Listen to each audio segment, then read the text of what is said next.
Buenos días. El día de hoy vamos a hablar sobre el estudio de las características de la vivienda en la zona rural andina.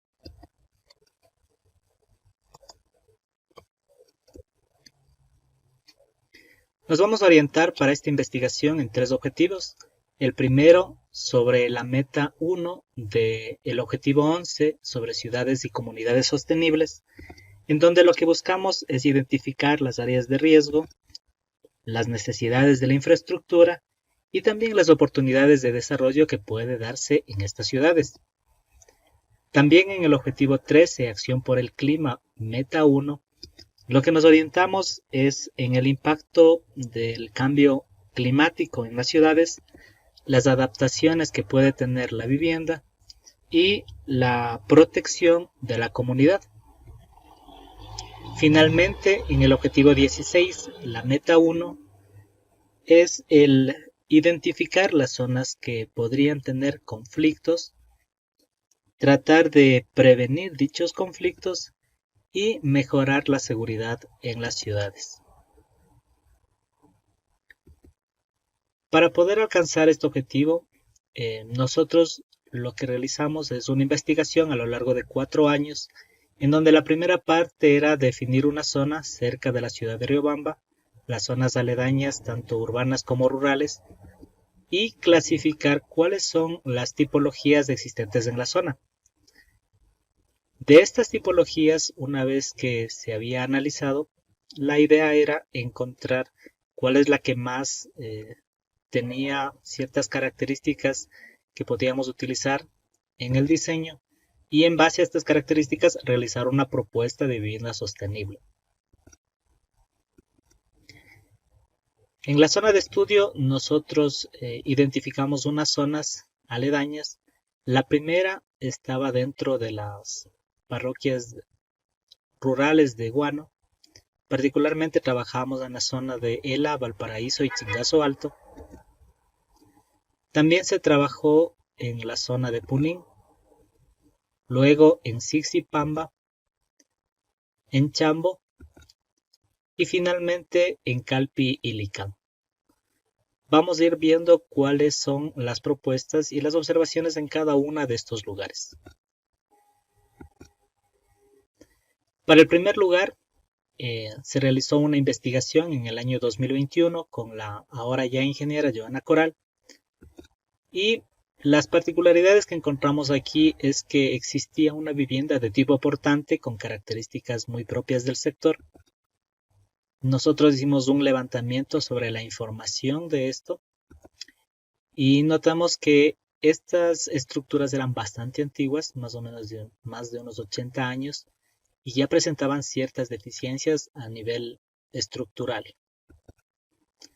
Cuando se analizó el resto de las viviendas, encontramos que la que regía era la del sistema aporticado, particularmente aquellas que tenían las características de materiales de la zona.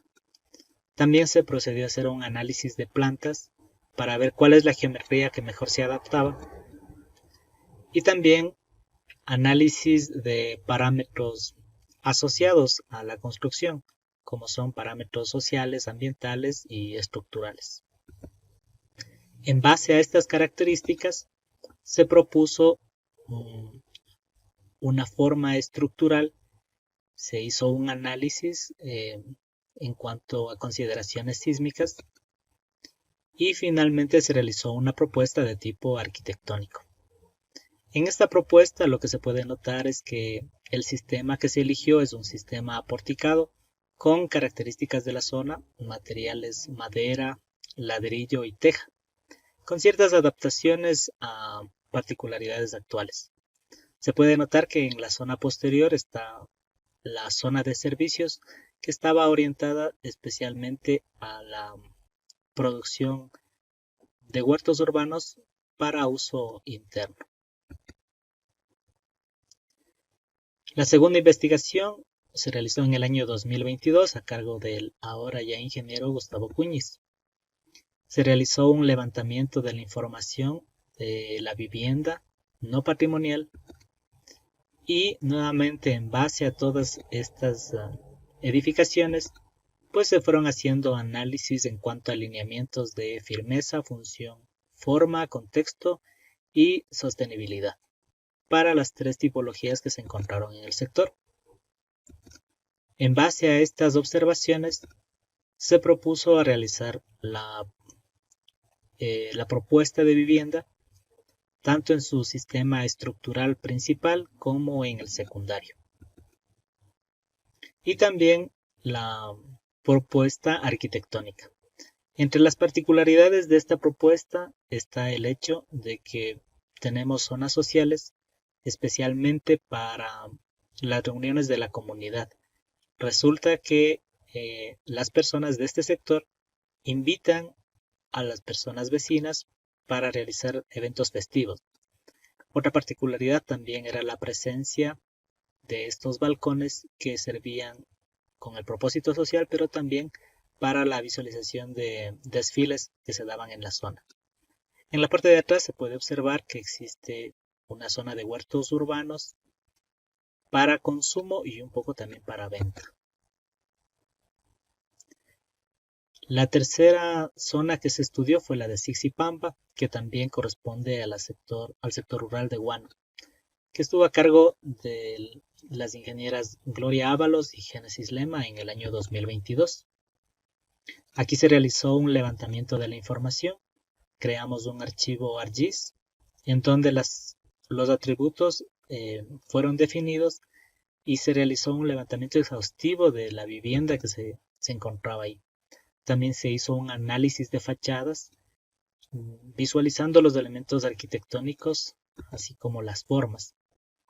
Finalmente, uno de los productos que se presentó fue el levantamiento y este mapa de zonificación respecto a las tipologías. Aquí se muestra solamente 3 de más de 200 fichas que se fueron armando de cada una de las viviendas, en donde se hizo un estudio sobre las áreas para en base a eso realizar la propuesta. Al inicio la propuesta nuevamente de tipo estructural con un análisis modal espectral y luego la propuesta arquitectónica. Nuevamente lo que rige aquí es el sistema porticado utilizando madera, piedra y teja. La zona posterior es un poco más grande que en las propuestas anteriores, ya que las zonas de servicio pues tienen unos terrenos bastante grandes que se utilizan como la mitad del terreno.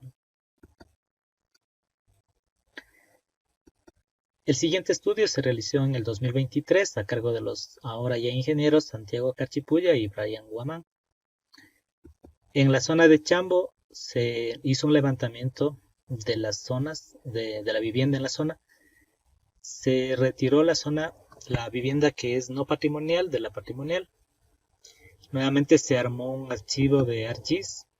Se creó un mapa de zonificaciones con la presencia de cada una de las tipologías.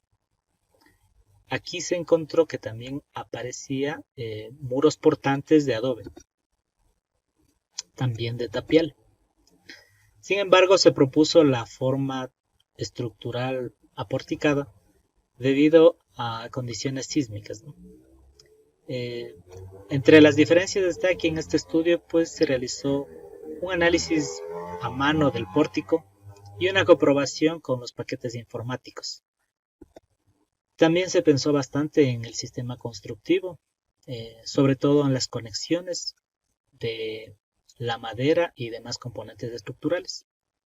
Se presenta la propuesta arquitectónica y la respuesta de esta forma al levantamiento de la información en la zona. Finalmente, en el 2023 se realizó la propuesta a cargo de Rogelio Vaca y Steven Villamar en Calpi y Licán. En esta zona se notó que nuevamente el sistema porticado es el que regía, sin embargo ahora el material que se utilizaba es el no tradicional, digamos de la zona, sino ahora más bien concreto reforzado. Al realizar un estudio de concreto reforzado, pues se tuvo un poquito más de cuidado en cuanto a las conexiones que se puede presentar entre la madera y el concreto. También se hizo un análisis de la cimentación, chequeos de derivas y componentes estructurales al ser esta una estructura más rígida que las anteriores. Finalmente se presenta la propuesta de tipo arquitectónico, en donde las plantas pues muestran una particularidad, sobre todo porque en la parte inferior es donde también se presenta una zona de dormitorios que se usa para las personas de la tercera edad. De esta manera, en las zonas nosotros vemos que existen ciertos puntos tangenciales respecto a las propuestas que se dan. Corresponden a propuestas de vivienda de 2 pisos que, excepto en la última propuesta, todos tienen características de los materiales de la zona: madera, teja y también ladrillo. Se ha presentado también esta tabla resumen, que se ha tratado de realizar un compendio de toda la información que se realizó y se obtuvo a lo largo de estos 4 años, en donde básicamente pues no se ven particularidades de aquellos lugares en donde se encontraron cosas bastante dispersas, ¿no? Sin embargo, pues nos da una idea de cuáles son más o menos las tipologías existentes en las zonas y los materiales que se utilizan. También se hizo un estudio de los habitantes para, en base a estos números de habitantes, poder realizar la propuesta arquitectónica, el número de habitaciones y demás componentes, que también se muestra en esta propuesta. Las plantas, como se puede ver, corresponden a los terrenos que existen en cada una de las ciudades, que por lo general son de tipo cuadrado y algunas de tipo rectangular. Eso sería todo. Estoy atento a cualquier pregunta, cualquier información. Se puede contactar conmigo a través de mi correo electrónico o de mi número telefónico. Muchas gracias por su atención.